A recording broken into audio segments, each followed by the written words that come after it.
Hello, I'm Dylan. And I'm Keon.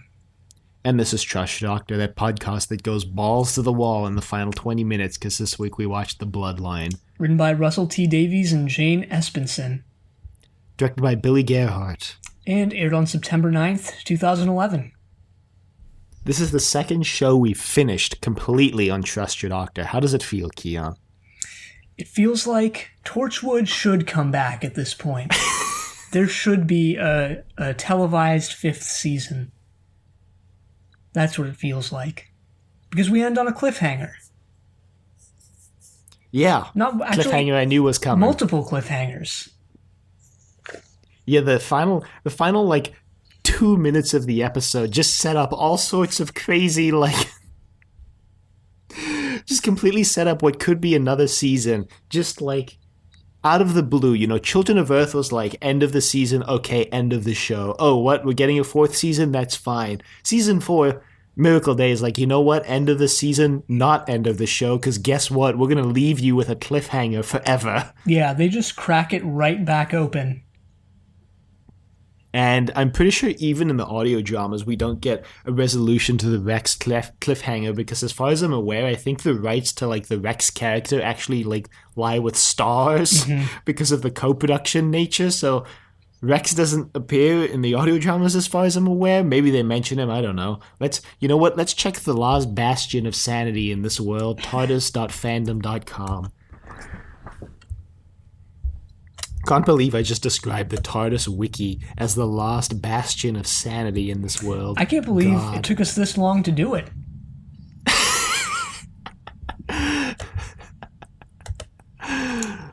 When all else fails, we can always turn to the TARDIS wiki for comfort in these trying times. Yes, Rex is not. I'm looking at Rex Matheson list of appearances. He's not in any audios, but he is in 2 novels. The Men Who Sold the World and Exodus Code. Well, that's great. I wonder what those are about. I'm not going to take the time to see what they're about now, but interesting, I guess. He's apparently mentioned in an audio as working for the CIA again, and is mentioned in Exodus Code. He's apparently the deputy director of the CIA. Yeah, really making his way up in the world. Yeah, the end of the season, though, kind of implied that he was going to be a new member of Torchwood. Yeah. But I guess not. I guess not. Guess Esther isn't not. either. And let's not forget to mention the, cliffhanger about the 3 families, having a plan B. Yeah, or something even more, sinister. Because, at the end, the blue-eyed man's, maybe this was just me or a trick of the light or something, but his blue eyes looked almost an alien blue. And I was like, oh my god, is there something bigger than the 3 families? And yeah, when he mentioned that Plan B stuff, I was like, what could be worse than this? What could be worse than what we just watched? The 10 episodes we just watched. How could you go further? Not worse as in low quality or bad, but just the plan, the absolute devastation of it, Yeah, what else could possibly be Plan B to I don't know. We also find out their motivation in this episode, and it is suitably nefarious, and also just Jilly is completely on board with it, which we'll get to in a second.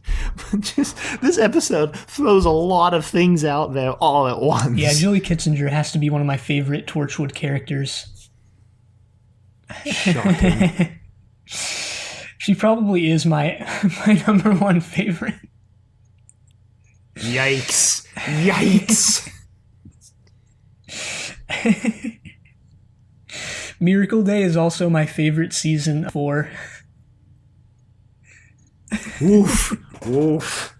Look, I wouldn't say I necessarily disagree with that sentiment, but that is a very spicy opinion to have in the Torchwood fandom. And, Well, we've never been one to not go against the grain. Check out Inevitable, a classic sci-fi podcast where we'll be watching Lex. Yeah. So the episode opens with Gwen telling a story about her dad, and once again we get like either Eve Miles or just Gwen Cooper's weird pronunciation, Geraint Cooper. You see, wow, I'm amazed. I didn't think that I was going to actually roll that R. I went for it hoping I would, but I'm notoriously bad at rolling my R's anyway. Yeah, you pulled it off. Congrats. And she says, now she's going to be the one to kill him because she's going to end the miracle. Right. She goes into detail. She says that he was the first one to ever talk to her like an adult. There's this whole backstory about how he was thought to be embezzling funds at work and how he was not okay with being accused of that, as most people wouldn't be. Most people. Yeah, most people wouldn't be okay with being accused wrongly of embezzling funds, like, right? Do we know that it was wrongly, though? Look. No. Gwen had to get her sinning tendencies from somewhere. Oh my god. Yeah, what if, like, at the end of that story, Geraint was like, I'm just not okay with people accusing me of not being an honest man, even though I actually did do it. He pulls Reese close. He's like, Reese, I need to tell you something. I did it. I embezzled those funds. Oh yeah, and I killed a couple people while I was at it. I was a member of Torchwood. I was a member of Torchwood too, Oh no. I worked with Jack and retconned him when I left. Okay, while looking up why season 5 didn't happen, I found a Doctor Who, I don't know, fan wiki and it's not like the TARDIS wiki. It's a wiki specifically for fan fiction about the Doctor Who universe. So like a wiki about the fan created universe. Anyway, someone had created a season 5 where like, man, maybe this just somehow subconsciously bled into those jokes where, like, one of the new members that the person created for Torchwood was, like, a criminal on the run who accidentally discovered Torchwood but then has the perfect immune system, so he can't be retconned, so they basically have to hire him. Nice. Oh, jeez.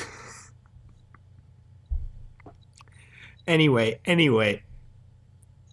the plan basically is just to, like, break into the site of the blessing and just see what's up. And they'll figure it out when they get there.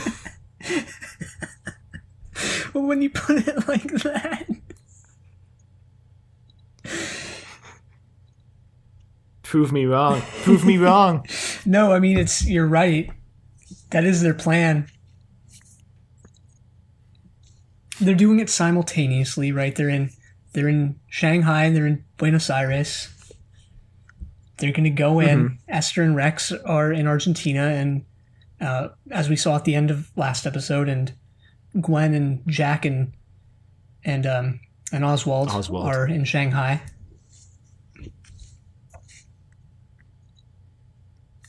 And yeah, they're going in.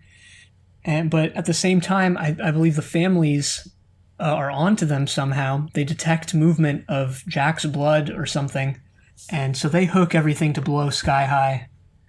Well, they know Rex is in Argentina because of Candace, the mole inside the CIA. Charlotte, I think it was. Charlotte, sorry. I knew it was with a C. Yeah, when she almost got off scot-free at the end, I was like... You can't let a character who blows up John Delancey get away with it. Spoilers, I guess. They could have done it. They could have let her get away with it. Yeah, they could have, but Russel T is not that crazy. I would have let her get away with it. That's all I'm saying. If it was up to me, if someone handed me... That's why we're not in charge of these TV shows, Keon. If someone handed me this script with only the final scene left to be written, and a rough outline of like the direction it would take, I would let her get away with it. I would also let her kill Rex. Like, he wouldn't be immortal, he would die. Yeah, well, you're not setting up another season like Russel T clearly was. Yeah, I'm not profitable. That's why I don't work in TV. But what is profitable is ruining the world's economy. The economy's already ruined. Exactly as Kitzinger mentions later in the episode. There's also here, like, the mother is talking with the guards, telling them to set the bombs to blow it up, and we get some of the worst Chinese delivery by, like, an actor/actress in anything I've ever watched. They deadpan this delivery more than I've seen even English deadpan delivered. Like, it's really bad. I didn't notice because, like, I don't know what what Chinese is supposed to sound like, so unfortunately, but so I didn't notice. I feel like if you go back and watch it now that I've pointed it out, you'll be like, wow. I don't really, like, know what Chinese sounds like, though, so, like, how am I supposed to, or, like, what am I supposed to compare it to, you know? Like, I feel like even if you don't know how Chinese is supposed to, you know, sounds like, not supposed to, but sounds like, I feel like you would know when someone's deadpanning delivering something. Like, even if you don't understand a language, you can tell when someone's, like, you can tell the tone of voice they're saying it in. Yeah, and I guess it would be, like, Mandarin, right? Because they're in Shanghai. I think so, yeah. I don't know. There's like a million different Chinese languages, so yeah. Yeah, I don't know. It would probably be Mandarin. I'll put it in the show notes. We could just look up Mandarin on the TARDIS wiki. It would probably be referenced. Yeah, we could do that, but we won't. I'm already doing it. No, it's not it's a very short page. It's not the episode in question, aka this episode, aka the Bloodline, is not mentioned. So, I don't know, maybe it's just an oversight. An oversight on the TARDIS wiki? I guess lies, slander. It's mentioned in The Gathering though, because of the translated, footage, so maybe it's not. If they're mentioning that but not this, then maybe I'll just look up category Chinese dialects on the TARDIS wiki. That should help.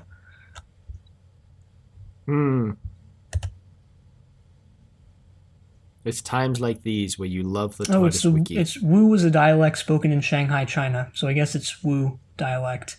Though still, it's not mentioned in the episode. Or it's not mentioned that the episode is what includes... You know what I mean. It's not included in the list of appearances. Right. Okay, well, whatever. I got it. It doesn't matter. Anyway, Gwen is basically like, murder's back on the menu, boys. Oswald, once I end this, I'm going to put a bullet through your skull. Right. This is okay. Now, see, here's again where I'm like, big question mark on that 2-month time skip. Big question mark. Because, like, their evil plan in this, and by evil, I mean the families, and by plan, I mean, like, not a plan, is basically just like, they're going to detonate these bombs, which will just, like, bury the miracle, will bury the blessing again. Like, it was buried, then they found it, and now they're going to bury it again. And I'm just like, well, why did you wait 2 months to do that? You, like, clearly haven't been doing, as we find out later, that, like, they did everything they needed to the blessing to start the miracle. So they clearly haven't been doing anything to the blessing for the past 2 months. Maybe they wanted to, like, make everyone more immortal, feed some more blood into it. I don't know. Great.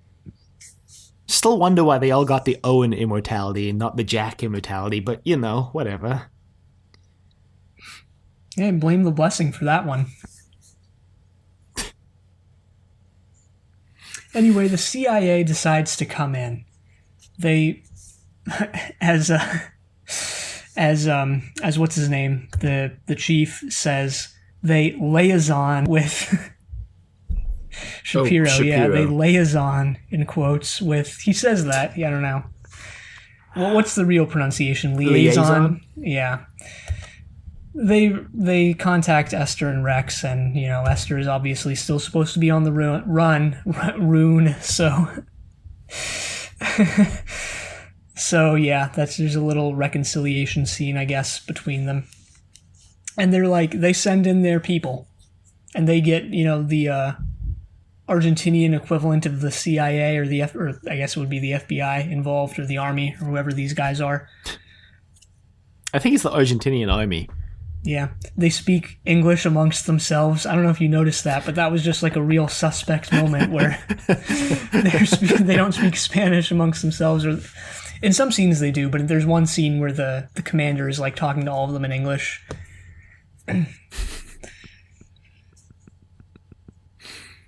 Well, for the benefit of the English-speaking audience, I don't know.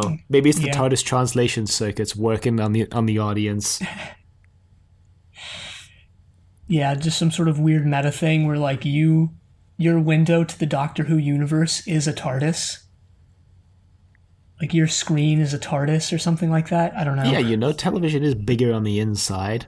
Yeah. If you think about it. All right, sure. Meanwhile, the mother is explaining the whole plan to Jilly. Does she explain that? I thought she doesn't explain that till Jack and everyone is in the room. She explains the life expectancy thing to Jilly right now. Oh, yeah, that like, I raised my eyebrow because I was like, what? So apparently the blessing, the life expectancy at the site of the blessing is exactly the average life expectancy on Earth at any given time. Which, like, I don't know if that would be necessarily notable, but sure, fine. I kind of really liked this point as, like, just one of the things this episode throws at you. Like, it throws so much at you, and just, I don't want to say sees what sticks, because it all just sticks, and then the episode itself, Torchwood itself, just mic drops its way out, and just like, yeah, this is it. We don't even find out what the blessing is. It's just like nobody knows what it is, and it just leaves you on that. It's a morphic field. Yeah, but, that's okay. Like, yeah, it's a morphic field, but it's still just like, And the fact that it's not reconcilable with, like, anything on Torchwood or Doctor Who is fantastic. There's actually an article that came out, I think 2 days ago when we're recording this. We're recording this on April 3rd. I think it came out on the 31st of March, actually, which I guess would be 3 days, where Christopher Eccleston was basically like, yeah, Doctor Who needs to just blow up canon to survive. Like, they just need to not be beholden to canon. Exactly. That's why it's great that they're just not. And they never have been.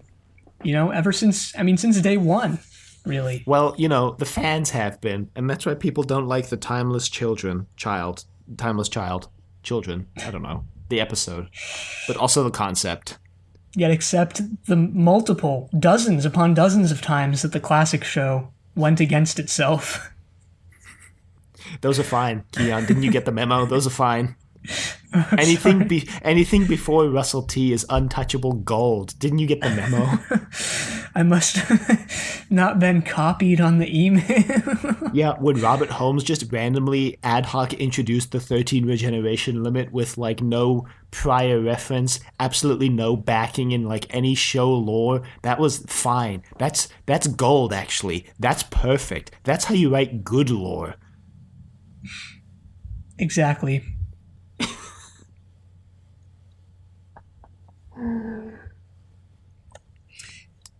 Anyway, the families, or rather the mother, explained that, they dug down, they found the blessing, and they had no idea what it was. And that's it. That they didn't know what it was. So they just kind of started poking at it. Yeah, they kind of started messing with it, and then when they got Jack's blood, things went haywire, but that part is explained later. And yeah, they basically just they sat on it for a long time and decided to, use it when the opportunity arose to leverage its power and take over the world. Right. Meanwhile, PC Andy is back. You can't have the finale of Torchwood without Andy. It would just be unacceptable. I would have accepted it. Well, I wouldn't have. Andy's here. He's getting Rhys into the camp so that he can say goodbye to Geraint, Geraint for Gwen. Right.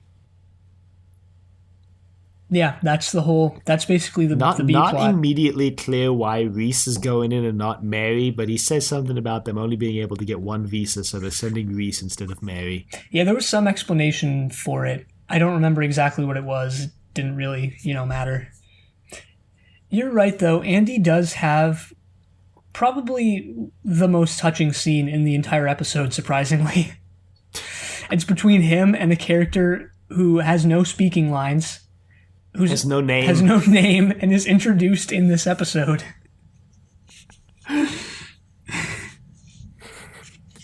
Meanwhile, in Argentina, Rex and Esther have been blown up. Yeah. Or so they want everyone to think. There's a family plant, just like there is in the CIA, just like there is in Langley. There's a family plant among the Argentinian army group who's supposedly there to help them. Uses a bomb to blow up the truck that they all file into. And everyone dies, except Esther, Rex, and the guy in charge of the army. Yeah, the general. The general. Not the entire army, but... You never know. Yeah, true. Yeah, so they, recognizing now that there's a mole, basically tell the guy, like, hey, you can't tell anyone that we're still alive. Just go back to the base, pretend like it was a miracle that you survived, because it is, and just, like... You never saw us. Gwen. And he's like, okay. Gwen also calls Esther at this point, and Rex tells her not to pick it up because then, he doesn't want anyone to know that they survived, obviously. So she just ends the call prematurely. I'm like, yeah, that's a good way to hide your presence. Well, it works. It's true. They all think that they're dead. For some reason. As all of this is going on, Jack and Oswald have their sort of last moment of discussion. Heart-to-heart. Yeah, something like that. Where they both bare their evil hearts to one another. Oswald's... Did you find this scene really, really uncomfortable? Because I did. I did, but I found what happened... I found Oswald's speech later in the episode to be way more uncomfortable than this. I just found this uncomfortable because it was, like, very similar to the kind of scene a doctor, like the 10th Doctor, 11th Doctor, would have with a companion where they're like, I've seen so many things, and you should travel with me. But it's Jack and it's Oswald, kill the kid she should have run faster, Danes. Right. Basically, the gist of this is that Oswald wants to know what's up with Jack. He knows there's something suspicious with him, but he doesn't know what still. And Jack just turns to him and says, I'm from the future, and I've seen countless planets, I've traveled the universe, and I wish you could see it too, Oswald, because then you'd know how big, this universe is and how small you've made your own life. Right. To which Oswald just responds with his, signature, smirk.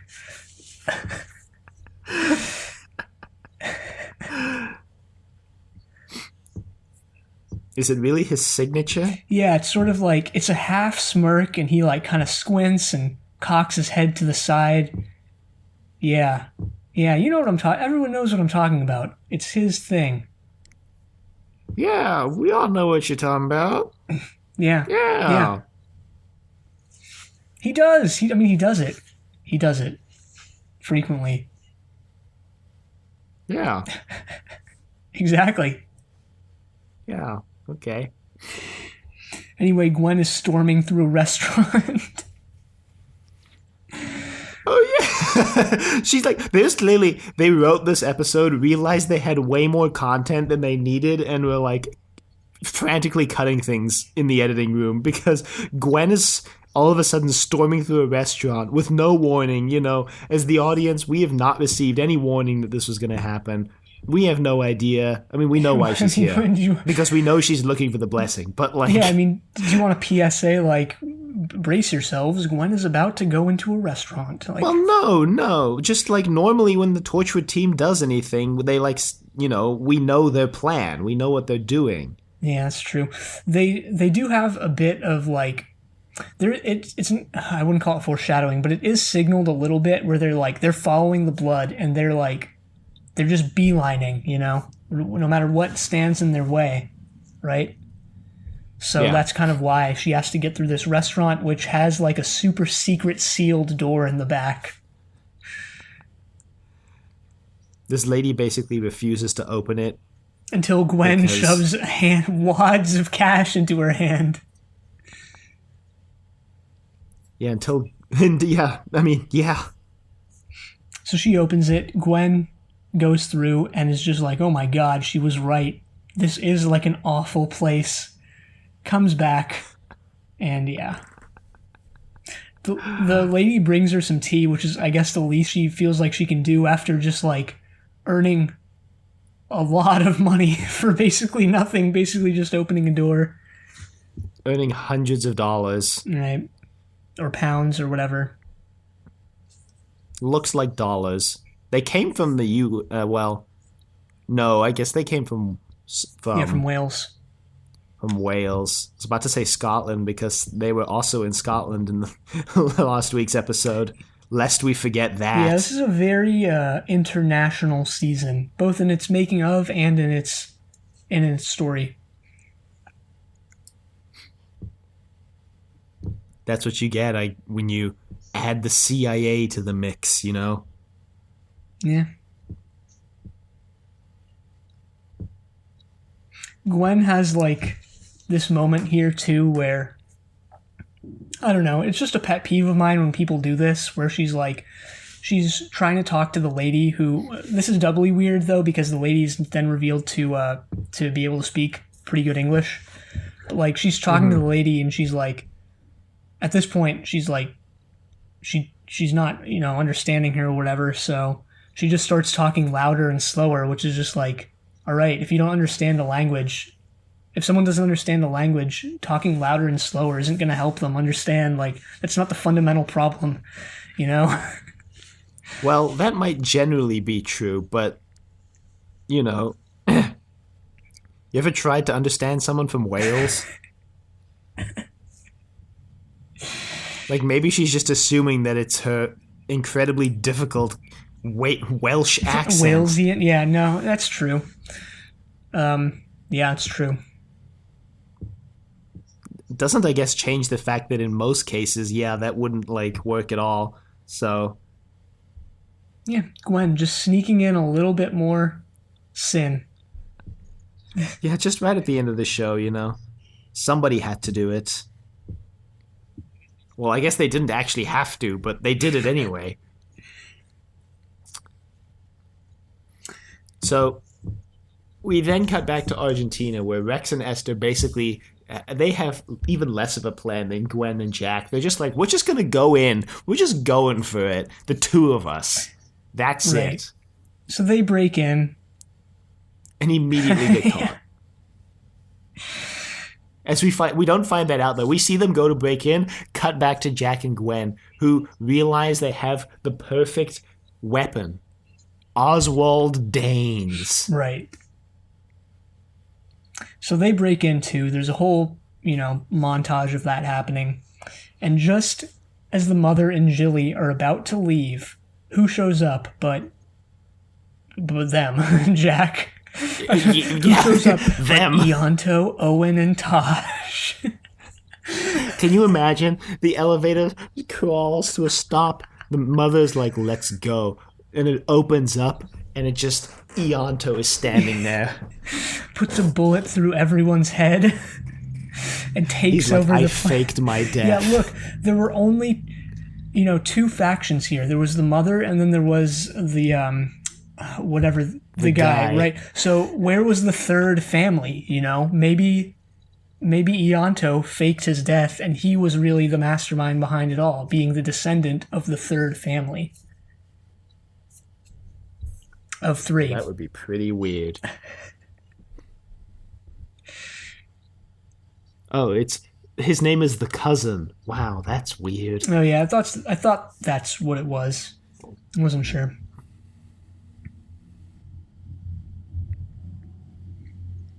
Anyway, no, it's Jack and it's Gwen and it's Oswald, and Oswald himself is hooked to Blow, strapped head to toe with bombs. Not head to toe, actually, more just like torso to, I don't know, mid torso, shoulder. Yeah, something like that.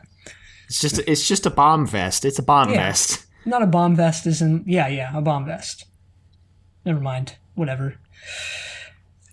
Okay, their plan is basically like if they make any move to kill them, they'll just have Oswald blow them all sky high because, like, death isn't real, but I guess if you totally, eviscerate someone's body with a bomb, which, like, now that I think about it, that's pretty weird that that this is the way we're, like, serving as a proxy for killing people since, like, in episode 2, we see that guy break into the CIA office, blow himself up, and is still straight surviving on the, like, mortician's table when he snips that fiber in his neck, remember? Yeah, he was still relatively intact. I guess if you're at this, like, epicenter, it was a pretty big explosion, too, so I guess if you're at the epicenter of it, you're not coming back. Yeah, I suppose. Just weird that they would introduce this character, blow him up to demonstrate that people can't die, but then in the rest of the season use blowing up and be like, yep, they're dead. They're definitely dead. Like, just from a narrative standpoint, to introduce that blowing someone up doesn't even kill them because everyone's immortal, but then later in the season to blow people up and be like, yeah, they're dead, just is, like, weird, but it's not a major thing. It's just something I noticed. Yeah. Well, Oswald is the perfect one to do this because he wants to die. Yeah, and we find out why later. I mean, I think we already, it wasn't a big shock. Like, we already kind of knew that's why he wanted to die. What, right? I mean, no? No? I thought he just wanted to die because he just didn't, like, the implication to me had always been that he just wanted to die because, like, people hated him on Earth and he didn't want to live with that anymore. Yeah. I'm talking about when we find out he wants to die because, like, he wants to chase little girls through hell. Yeah. That's what I'm referring to. Yeah. Yeah, right. As us finding out later in this episode. Yeah, I forgot about that. Yeah.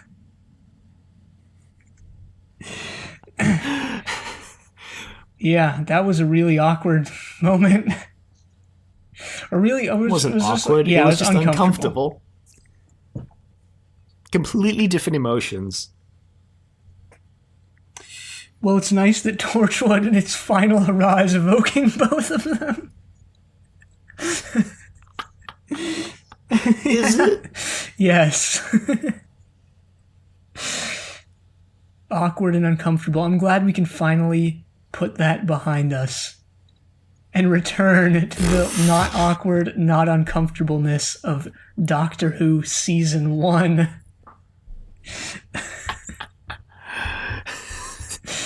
William Hartnell forgetting his lines everywhere. At least one of the companions doing nothing in any given story. Edge of destruction. One of the companions committing just genocide halfway through the story. That was Season 2. That was Dalek Invasion of Earth. No. No. You're forgetting that Barbara killed all the Morphos in Keys of Marinus. Oh, yeah. That's genocide, sir. Were they the last of their race? I completely forgot. I don't know. I guess we're going to find out next week. Watch Keys of Marinus. Anyway, so the mother and the cousin now basically explain that they basically use the blessing to turn everyone immortal because it emits a morphic field, just like Jack hypothesized. And they just fed it basically Jack's blood and were like, wow, guess everybody's immortal now. They really didn't know that this was going to happen. It sounded to me like they just kind of hoped that this is what was going to happen. Like, we came across two... I forget the exact word they used, but just two fantastic things, right? They came across the blessing, and then they came into possession of Jack's blood, and they combined the two. Just to see what would happen. Pretty much. Jack tries to hypothesize about what the blessing is, like, because it affects Jack and them, obviously, you know, the same way that it affected Jilly.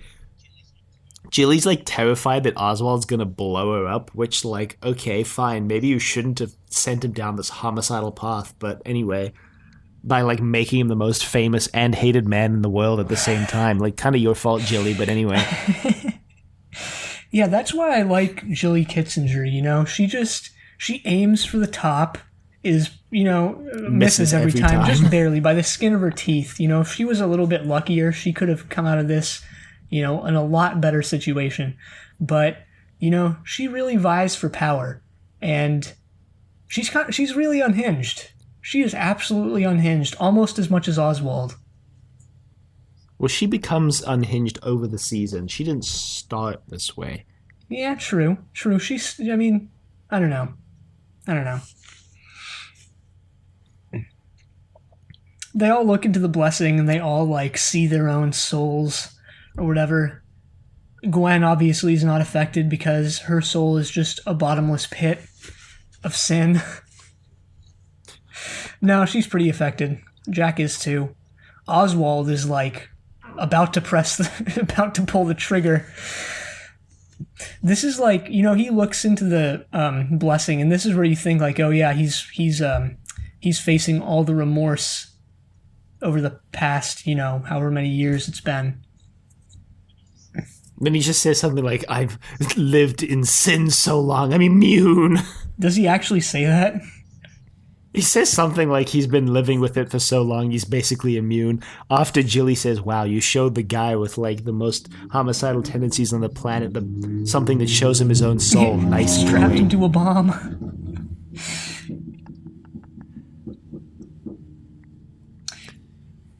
Anyway. Jack also tries to undo the immortality by feeding his mortal blood into the blessing, but the cousin and the mother just break into laughter. And yeah, but not before Jack drops some subtle references to other Doctor Who aliens, you know, theorizing that maybe it's like something from Silurian mythology or residual Rachnos energy or a hibernation matrix. I'm like, these topical references that nobody who watched this on Stars who hadn't watched Doctor Who would get at all. Yeah, as soon as they bring Russel T back as a credited writer, look what he does. Yeah, he ties it into the lore. Nice. Yeah, just sprinkling a bit of trash here to the end sequence. We should mention before we go too much further that on the truck that got blown up that Esther and Rex were supposed to be on was also all of Jack's blood that they had brought with them to Argentina. Right. So they don't have a means of feeding blood into the blessing on both sides at the same time, which is what the families explained they would have to do to undo the miracle. Right.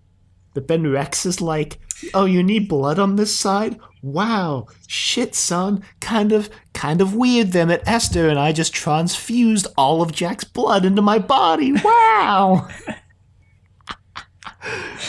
Yeah, he just walks up to it and he's like, watch this. And he just, you know, cuts his finger open and they're good to go. Esther actually has her moment, too, of being smug where she explains it all. There's also, before this, the mother explains their plan is just like, okay, so now that everything... This is a really convoluted evil plan, by the way. Now that everybody's gone bankrupt, this is...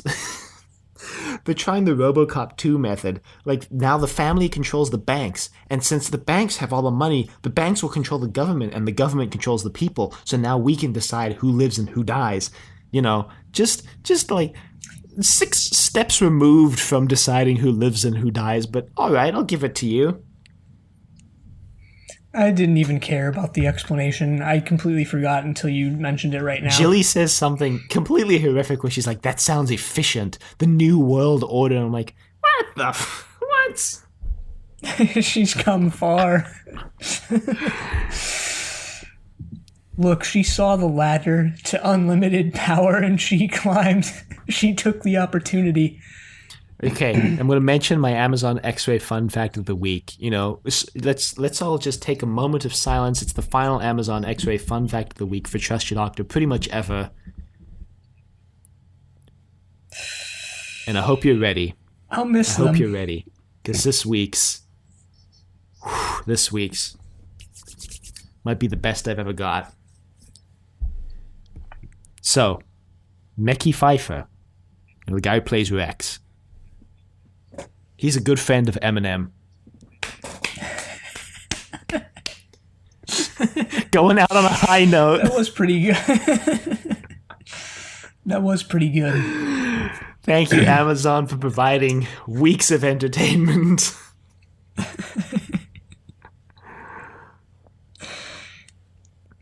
And that's it. Which does it say which one? You know, green, red, brown. Oh God damn it! Not that M&M.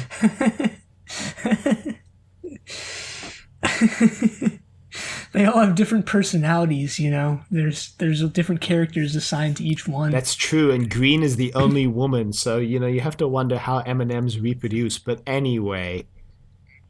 It's just in that one group. Like, it's just that group of friends. Doesn't mean all of them are, We've seen no evidence for that. We've seen no evidence for that. Look, M&Ms exist. Like, there are millions in circulation right now. But we've seen no evidence that not like every green is not just a clone of the same one. We've seen no evidence that's not true. Look, I'm sure M&Ms have something. You know how, like, you can look at a vegetable and determine if it's a male or a female? I'm sure M&Ms have some telling factor about them. We just don't know, right? We're not experienced enough in M&Mology to be able to look and know. I used to know someone who could just, like, pick up a bell pepper and be like, yep, that's a male, or something like that. And, like, yeah, I wouldn't want to know that either. So I don't want to know for M&Ms either, but I'm sure there's a way. Look, man, I don't know. I'm just saying. Anyway, now that that's out of the way, we can get into the real insanity. Then there's Skittles. Like, they throw another wrinkle into this equation. I was going to say there's an entire part of the episode we skipped where Charlotte blows up the CIA. Oh, yeah. So after finding out that Rex and Esther have been blown up, Shapiro decides to engage the super secret tracking program that'll track the mole that will might blow the whole system. But, you know, damn it, let's just do it. And it finds Charlotte, but she leaves a briefcase bomb behind. And we get an F-bomb in Doctor Who, Torchwood. I don't know, Doctor Who adjacent. Right. Followed by an actual bomb. Yep, so Shapiro's dead. That analyst dead. You know, Charlotte gets away scot-free. Yeah, she's not even far from the explosion. She looks like she's almost surprised that it went off as soon as it did. She's like, oh, shoot. Maybe that's... Yeah. She barely escapes the blast, to be perfectly honest. Yeah, I'm not really sure what she was thinking there, but... It works.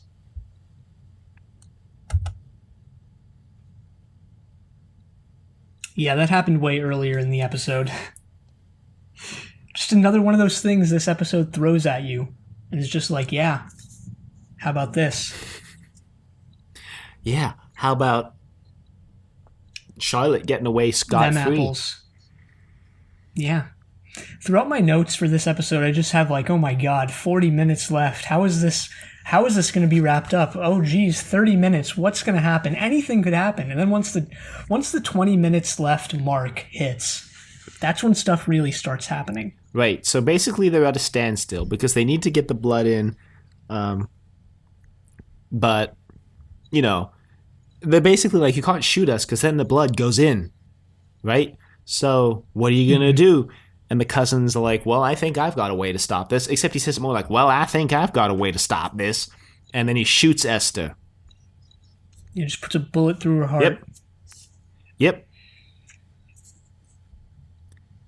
I didn't see this coming. You apparently had this spoiled months ago. Yeah, okay, so flashback to, I don't know, maybe episode 4 of Miracle Day when I was like, man, this week I had something really major about the finale of the season just spoiled for me in a thread on Reddit unrelated to Torchwood. And, yeah, that was Esther's death. They got spoiled for me. So I knew basically this whole season that this was leading up to Esther dying at the end. And that's just great. The thread it had it spoiled on was a thread about Chris Chibnall like running Doctor Who, and someone was like, yeah, you know, I think he's doing a pretty good job. And someone replied with, yeah, he did a pretty good job with Torchwood season 1 and 2, but like,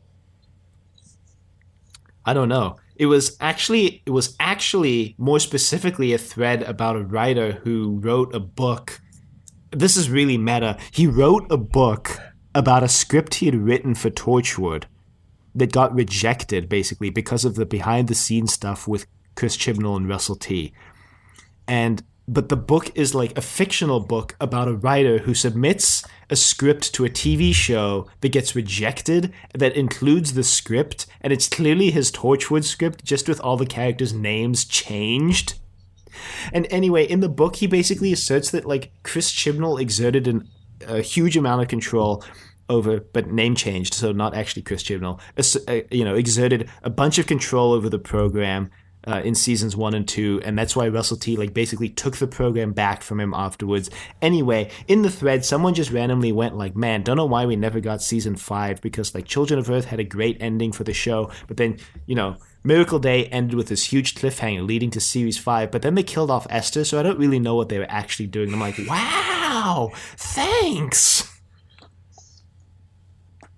And that's it. That's the story. Yep, explicitly explaining Esther's death will spoil that for you. By the way, yeah, the reason. So, well, okay, 2 things. I clicked on the thread because I was interested to hear what people were saying about Chris Chibnall, but also about this weird script for season 1 of Torchwood that never got accepted. I will see if I can find the book that I'm referring to and put it in the show notes so people can go look at it.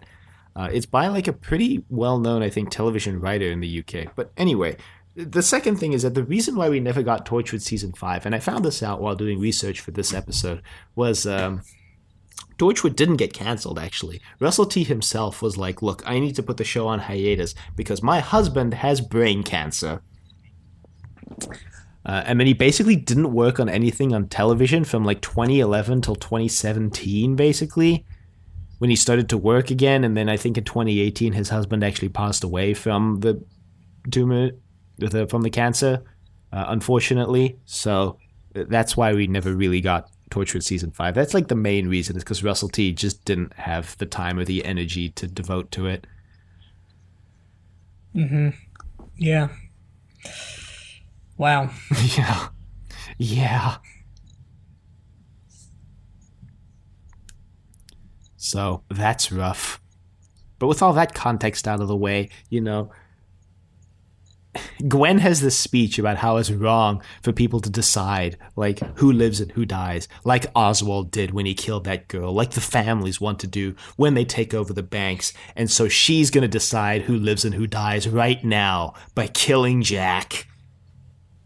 Yeah, and she has this moment where it's like, you know, she has her whole speech, and then Oswald is like, so you're going to now decide who lives and who dies yourself, huh? And she's like, yep. Got him, Oswald. Like, wow. So she does. She shoots Jack also through the heart. his blood sprays, just spray everywhere into the blessing. But it misses and it doesn't go in. No. Wow. Gotcha. Tricked ya. Meanwhile, Rex just basically just rips the Band-Aid off the pierced hole in his chest from episode 1. Same thing happens. We get some nice parallelism of the imagery here with Jack and Rex bleeding out into the blessing. Yep. And it undoes the immortality. Well, we find out that it does this through another cheesy voiceover from Gwen, which is like, it was the last breath, the breath heard around the world. I'm like, okay, Gwen, all right. Right, because something else we skipped is that Reese has already made it to the camp.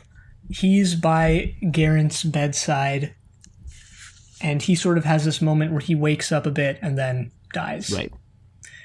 As this is going on, Andy is there too. They meet this girl who was brought there, Category 1, obviously. They don't know her name, has no family who's come to check on her. No one, knows who she is. And she's basically going to die alone, is what it is. Mm-hmm. So Andy goes over and he doesn't say anything, really. He just, acknowledges her existence as she dies. Right. That's, probably the most, touching thing in the episode. And yeah, it comes, with PC Andy and some random girl. Yep.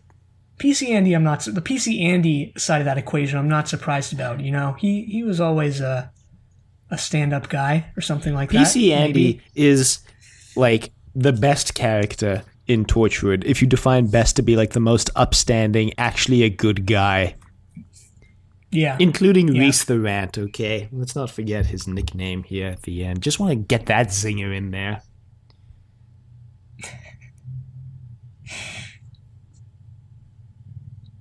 Yeah. And so Rex dies, Esther dies, and Jack dies. Yeah, Jack's dead permanently. Nah, just kidding. Oswald grabs... Except about Esther. Oswald grabs the mother and is like, you're not getting out of here alive. This is when he delivers some of the most uncomfortable dialogue that we've ever had to discuss on this podcast. Yeah, the mother says something like, you're going straight to hell. And he's like, that's where I want to go. That's where all the little girls go. Well, he says, he's basically just screaming into the heavens at this point. He's like, hear that, Susie? I'm coming for you. And the mother says, you're not coming for you. You're going to hell. And he's like, yeah, she's there too. Better run, Susie. I'm coming. And it's just like, damn. But it's interesting. And that Oswald, they don't redeem Oswald at the end, right? Because he could have very easily been the hero here, right? Who saves the day. He looks into the blessing and feels the remorse, and now he's on their side and he saves the day. But the episode doesn't really do that. I'm glad it doesn't. I'm glad Oswald is just the whole show a terrible person. I am too, and but I'm also surprised about it. You know? I'm surprised because even John Hart, who's planned to destroy the world, he redeems himself at the end. He's like, "Oh, it was actually your brother. Just kidding, dog. I'm a good guy." Mm-hmm. Even Frobisher in Children of Earth, Torchwood has a history of redeeming their villains. And Oswald wasn't necessarily strictly a villain. He was an antagonist. I don't know if he was strictly a villain. So, yeah, I guess it's surprising, but I'm glad that they had the balls not to redeem him. Mm-hmm.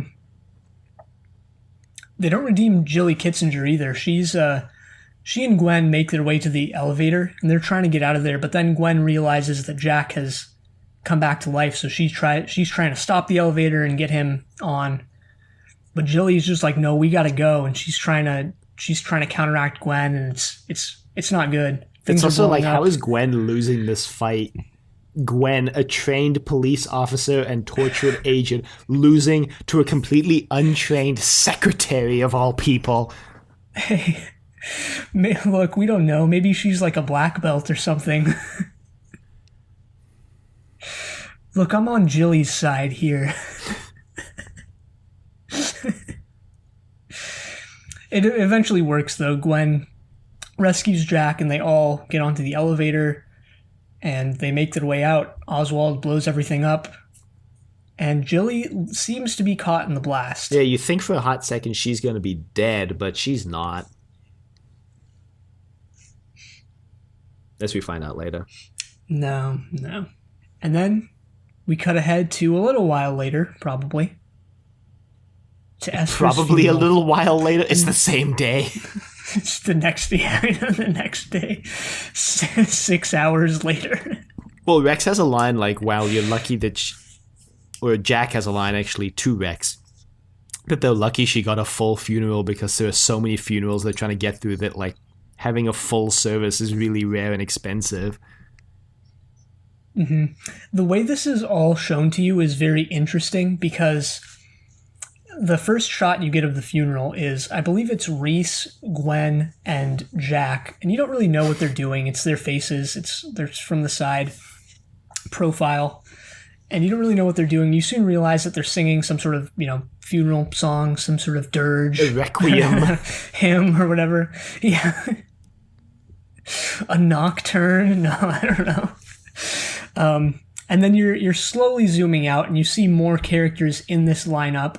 I believe the next one you see it's Charlotte. So you realize, okay, she got away scot-free, and then you see Rex. It's nice that Esther gets a full funeral on screen, but Garrett, nah. Yeah, that character we've known since season 2. Nah. Well, then you cut to a shot of a portrait of Esther, clearly demonstrating that she died.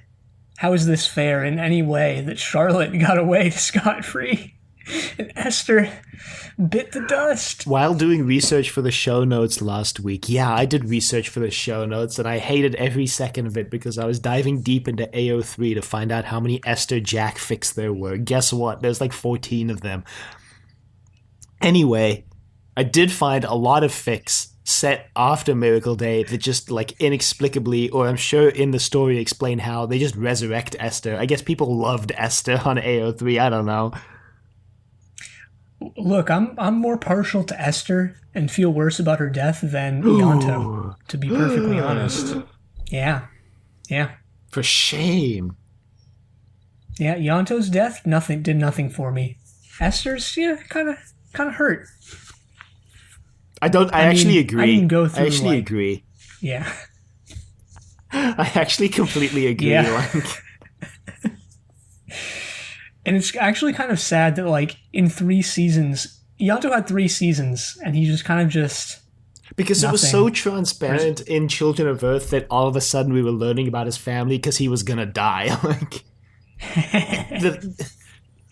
Now I'm really, I'm starting to piece it together, like that saying that we care more about Esther. I'm starting to really piece it together that why I didn't care about Ianto is because the only time they really started to put effort into his character development was when they were going to kill him off to get us to care. Esther felt like that character development was something that could continue forward if she was going to make it out of the season. So it was genuinely shocking that she got killed. Or it would have been if I hadn't known already.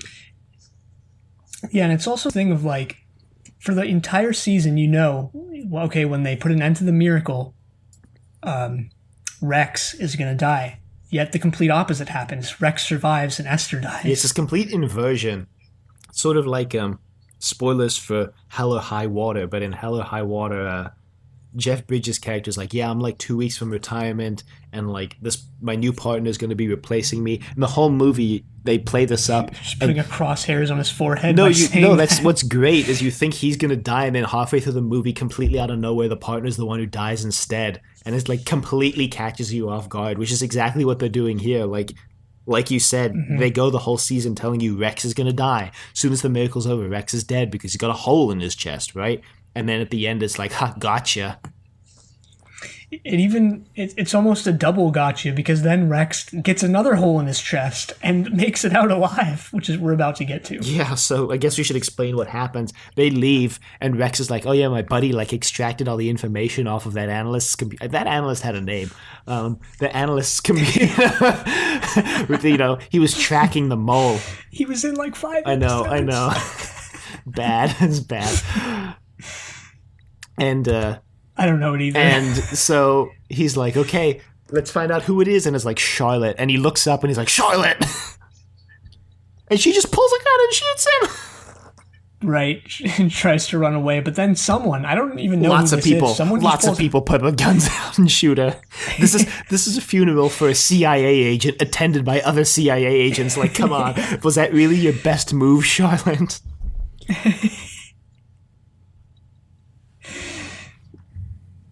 Just going to show you that not only should gun restrictions be more lifted than they currently are, but that guns should be required. Would people pull mass shootings if they knew everyone was packing heat on a required basis and would pull out their guns as soon as they did? I don't think so. See, you got to think about these things. Keon doesn't speak for the whole podcast, and 2, I'd like to know which checking account you gave the NRA when you agreed to make that message.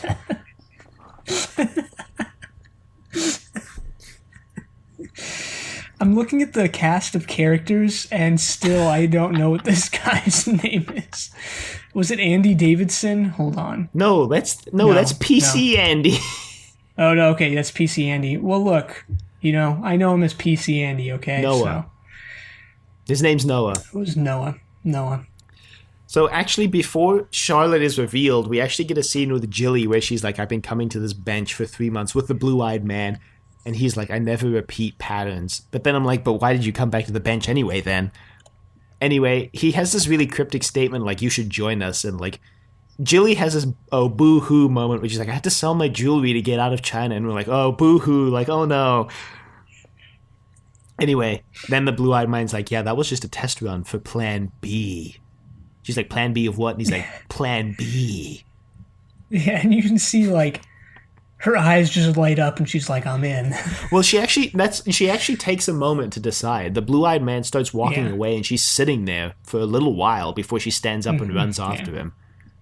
Mm-hmm. And this is the moment, like I mentioned before, where I was just like, what could possibly be worse than the 10 episodes we just watched? Like, what is Plan B? What was this the practice run for? Yeah, I saw some like criticism from the time of airing that was like, criticizing that aspect of the episode, being like, did Russel T really think we needed to go bigger with this? I'm just curious as to what could possibly be done bigger than this. Yeah, like, what was the plan? Russel T, what was the plan? Yeah, we'll never know at this point. Well, we could always ask Russel T. Well, what we do know, though, is that Rex gets revived. Yeah. The hole in his chest just seals itself. He may or may not be immortal like Jack now. Right. The last line in the show is from Rex. He says something along the lines of, like, what the hell did you do to me, World War II, or something like that. Yeah.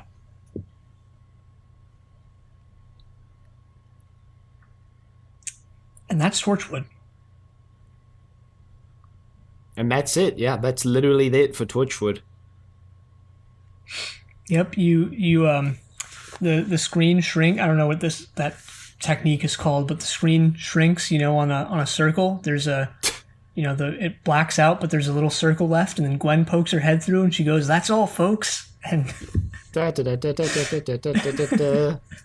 trailer for Space Jam 2 came out today. On a related note. No, yeah. A lot of people are like, really just looks like Ready Player One basketball edition. Why are they saying that? What does it have to do with Ready Player One? Because LeBron gets absorbed into this digital world that has like every Warner Brothers property in it, and he like flies past like the Game of Thrones world and the Wizard of Oz world, and Don Cheadle's like, you have to work with the Toons to try to defeat me, and LeBron has this list of people to recruit. The Iron Giant shows up at one point. The like crowd is made up entirely of Warner Brothers properties in this digital CG video game world. Yeah. How well did Ready Player One do, the movie? Oh, Ready Player One made gangbusters, if I remember correctly. That's something I never thought I would say on the podcast, and I immediately regret saying it. What, that it made gangbusters? Yes. The phrase Why? gangbusters specifically. Oh, why? Just because it sounds like it's from the 1920s? Yes. Anyway, it made like $600 million at the box office. It's about triple its budget. More. Yeah, triple. It made about triple its budget. I guess that's why they made a second one.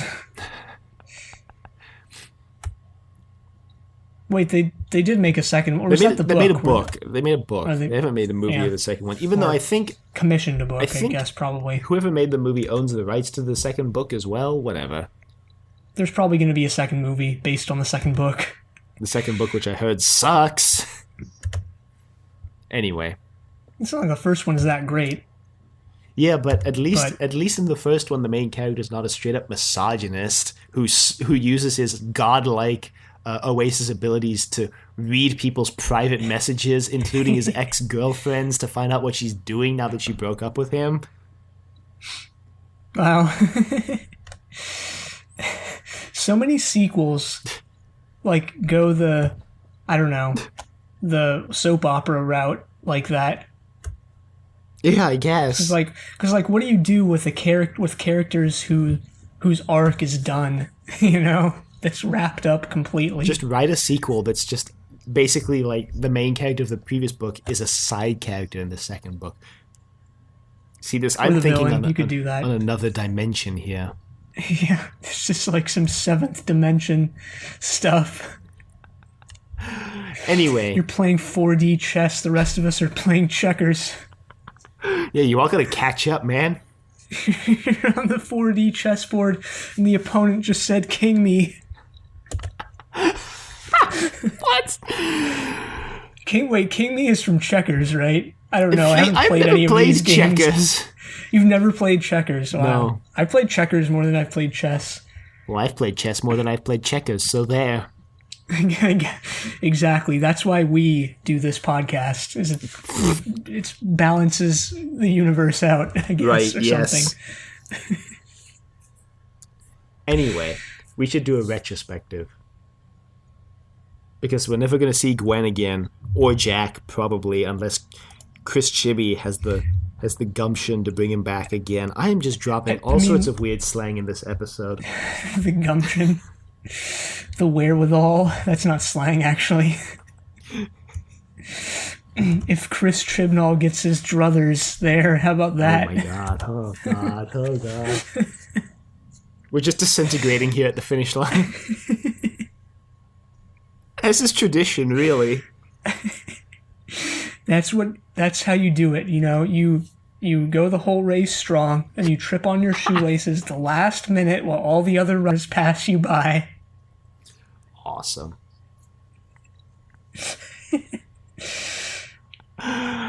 Oh, jeez. Well, you know, I'm gonna miss the exploits of Gwen, Jack, and Eonto.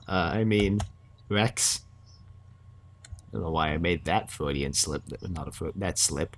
Anyway, I'm gonna miss the team.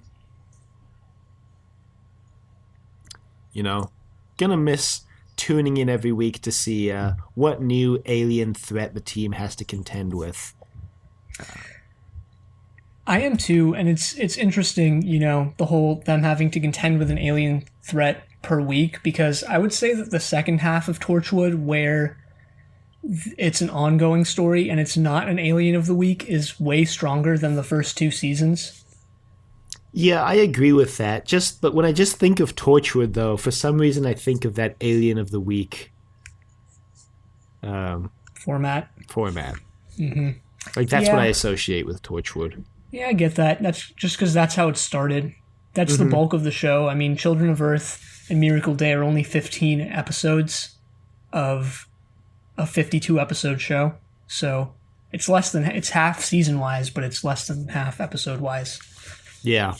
Or not, it's not 52 episodes. It is it's 39, I think. Something like that, Or, yeah, it's something around that. The point is that it's less than half episodes wise.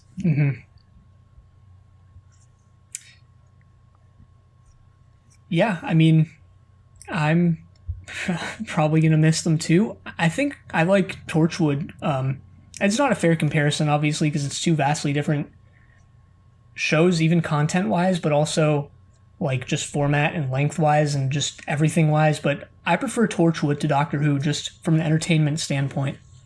It's also like Doctor Who has been like 7 different shows over its lifetime. So, yeah, that's true. Like, I prefer Torchwood to most eras of Doctor Who, I would say. Interesting. I don't know if I would go that far, but I really did enjoy Torchwood. And I think it's a worthy addition to the Doctor Who canon, so to speak. I think it stands up there with some of the best. Yeah, like K9 and Company, the... Oh my god. I guess this is technically the 3rd show that we've finished if you count K9 and Company, even though that was only 1 episode. Yeah, just the pilot. Not the pilot, the 2017 episode, the pilot, but the pilot. There was also Curse of Fatal Death. Yeah, but that was just a comedy special.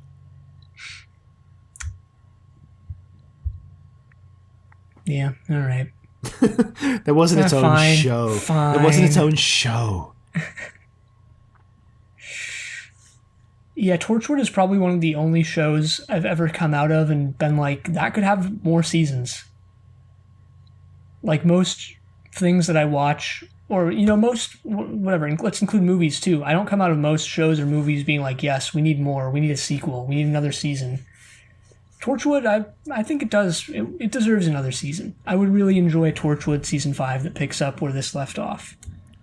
Torchwood really sets itself up well for that kind of thing because you can have a rotating cast of characters. I mean, as long as Jack's in it because he's immortal, you can rotate out a lot of the other characters. You could even rotate out Gwen. You think so? Which is what they do in the audio dramas. So yeah, I don't know. Obviously they do it, but I don't know how I feel about that. I think you could do it. If you did a season with Gwen in it to introduce the new characters and then rotated her out in the season after, I think it would be fine. I think it would work. I think the key is just to keep her around when you introduce her replacement. Haha. Eve Miles is apparently really in demand as an actress right now. And that's part of the reason why she gets basically written out of Torchwood in the audios. Because it's really difficult to get Eve Miles into the studio to record right now because she's really busy. Big Finish probably just pays people in lunches. Big Finish budget less than the TV show. Can't even afford visuals. SMH.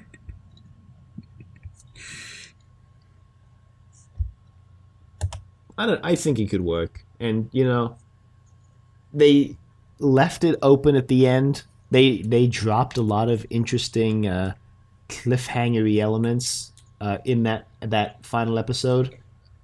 And then just said, see ya! Yeah, bye-bye. We're off air now. Gwen just looks into the camera. This is never getting resolved. Gwen looks into the camera. This is never going to take off. This will never be popular. I mean, because season 4 was like, even at the end there, season 4 was like the second most watched season of Torchwood, like right there up there with Children of Earth. So it was still a very popular show. Again, behind the scenes, events kind of conspired to keep season 5 from us. And in a way, I'm kind of okay with that. Yeah, I'd like more seasons, but I'm glad at least that they went out on a high note and didn't, drag it out until it got bad like some TV shows do. Sure.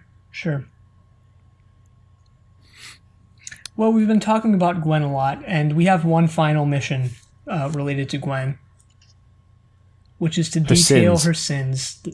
For the entire show. No, I'm kidding. Just for this episode. Just almost had a little mini aneurysm there. This episode, she definitely commits wrath. Yep. Definitely commits pride. When she's talking about how she has the right to choose who lives and who dies, and that she's going to put a stop to anyone having that right ever again. Yeah. I think that's it.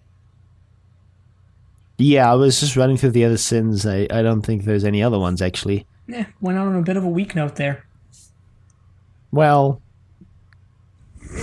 did we really want more sins? Yes. Did we, though? Yeah, I did. We had Oswald Danes to provide that for us. Okay. How is Jack going to take this? I don't know, to be perfectly honest. He doesn't seem to have a very big affinity for Esther or Rex there at the end. No, but he is probably super confused, what's going on with Rex? How did Rex get, immortality? Presumably by the time Revolution of the Daleks rolls around, he knows the answer to all of these, but he doesn't tell us. The bastard. Imagine if they just devoted 5 minutes of the episode to explaining what happened to Rex. Yaz is like, so who are you? And Jack's like, let me tell you. We cut away, we cut back. I'm just kidding. They're having tea, and he's like, okay, so then after that Miracle Day thing, things got pretty weird because Rex had immortality, and we had to really figure out, what was going on there. You may have met Rex one time. He's a great guy. Good friend of mine. It's just like... Good friend of M&M's, too. Just kidding. In universe. I wonder if M&M has ever made an appearance in the Doctor Who universe. Well, you know where we can check. I know, I'm checking right now. M&M was a celebrity on Earth. When Jack Harkness quoted a poem, Owen Harper sarcastically asked whether it was Eminem or Chris de Burgh. I don't know who's Chris de Burgh? I don't know. I don't remember. His TARDIS wiki page is the exact same copy as M&M's. Chris de Burgh was, except the name's replaced. Chris de Burgh was a celebrity on Earth. When Jack Harkness quoted from a poem, Owen Harper sarcastically asked whether it was Eminem or Chris de Burgh. Wow. TARDIS wiki being lazy as hell for once. Committing sloth. The sloth that Gwen failed to commit most of her episodes. Great, thanks. Great. I wish we actually kept account of all her sins and ranked whichever one, which ones she committed more frequently. Sloth, I think, is definitely the lowest, and probably Wrath or Pride is the highest, but yeah. I think that's all we can say. Yeah. We'd need a dedicated Trust Your Doctor fan to tally up those numbers for us. But I'm not going to do that. Nor am I. I didn't look up anybody for Britain's 10 actors this week. I didn't have any new actresses this week. I guess I could have looked up The Cousin, but I didn't, so... Yeah, I didn't either. So, that's that, I guess. Nice, quality podcasting. You can look him up right now. He was played by Chris Butler. I don't... Looking him up here on IMDb. He's a pretty extensive career. 55 credits on IMDb. Started acting in the early 2000s. He was on ER, Charmed. I don't know what that is. He was on Numbers. Num 3 RS. Yes. He's been on a lot of other TV shows. It looks like he's mostly a TV actor and not a movie actor.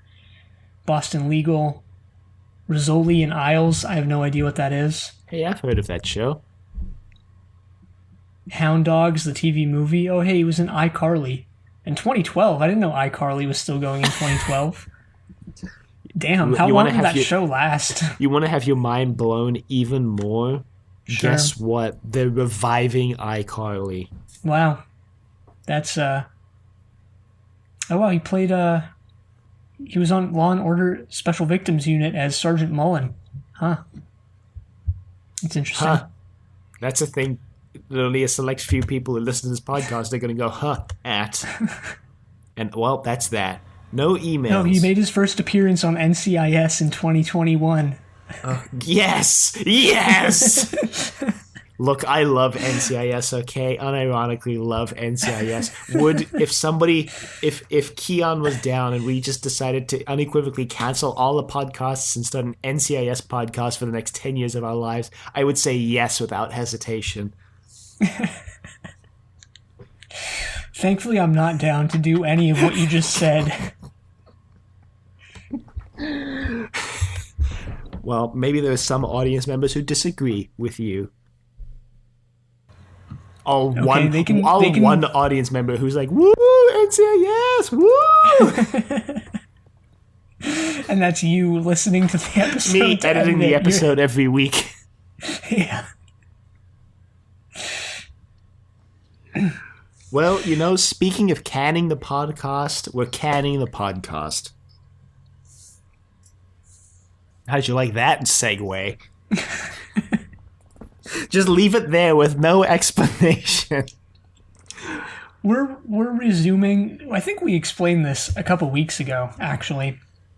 But last year before we watched Torchwood, before we started Torchwood, we ran through our least favorite classic Doctor Who stories from one from each Doctor, and the payoff to that was supposed to be now once we finish Torchwood, running through all of our favorites from each Doctor, and that's exactly what we're about to do in the coming weeks. Yeah, we're returning to that. I think in the middle we thought maybe we'll go straight into Sarah Jane Adventures, but then we're like, nah. Running through the best episodes of the seven Doctors, the first seven Doctors, is rather serendipitous because it puts us on a high note, because we've been talking for a while about putting Trust Your Doctor on a bit of a hiatus. And I'm not going to go into the reasons, for that here. Maybe I will when we get to the end of this run-through. But suffice to say, we've been wanting a break from Doctor Who content for a little while, and this seems like an apt time to take it. So once we finish running through these 7 episodes, the next 7 episodes, which will take us to episode 350 of Trust Your Doctor, we're going to take a short hiatus. Right. We're not ending the podcast by any means, and we'll talk about this more 7 weeks from now. But, yeah. I think the only reason I even wanted to mention it now is because I didn't want to just drop it out of the blue when we get 7 weeks from now and people be like, what? Mm-hmm. Wanted it to be out there and know that that's what's coming up. We probably won't mention it again until 7 weeks from now. Yeah. So just wanted to get it out there so people knew. And like Keon said, we'll go over this in more detail at the end of this little run-through we're doing. But I'm really looking forward to the 7 episodes we've picked moving forward. And Keon's got the list. So that I do. If there's nothing else to say on that, let's hear the list, Keon. So we're going to be watching Keys of Marinus, Tomb of the Cybermen, The Daemons, Genesis of the Daleks, Enlightenment, Time Lash, and Survival. Those are the 7 episodes we've picked. We made some deviations from what we thought were maybe the best ones, and we're really just honing in on ones that we think are high quality and also ones that we want to rewatch. So, for example, I think both Dylan and I came out of the second Doctor saying the War Games was the best, but it's 10 episodes. We don't want to watch it. We don't want to watch 10 episodes. We're both pretty busy. We both will be that week, probably. So we're doing Tomb of the Cybermen instead. So there's a bit of that mixed in there, but these are episodes that we remember in high regard. Yeah, and that we think will be enjoyable to rewatch and are not going to be like a slog to get through again. Mm-hmm. So that's what we're doing. If people have thoughts they'd like to email us about those or reach out on Facebook or Twitter or whatever, please do. You can email us at thedoctor@decadavevegetable.com. Questions, comments, concerns, angry rants, love letters, your thoughts on the 7 episodes that Keon just said, 7 serials, plus also anything Torchwood related now that we're at the end of the show. Get that in. And you can find us on YouTube at Decorative Vegetable. You can find us on Apple Podcasts, Google Play, and anywhere you find the podcast at Trust Your Doctor. Be sure to leave a rating if you like the show. Check us out on Facebook, Trust Your Doctor. Like us on Facebook. Also check us out on Twitter at TYD Podcast, and follow us on Twitter. Next time, like I just mentioned, we're going to be watching Keys of Marinus. But until then, the end.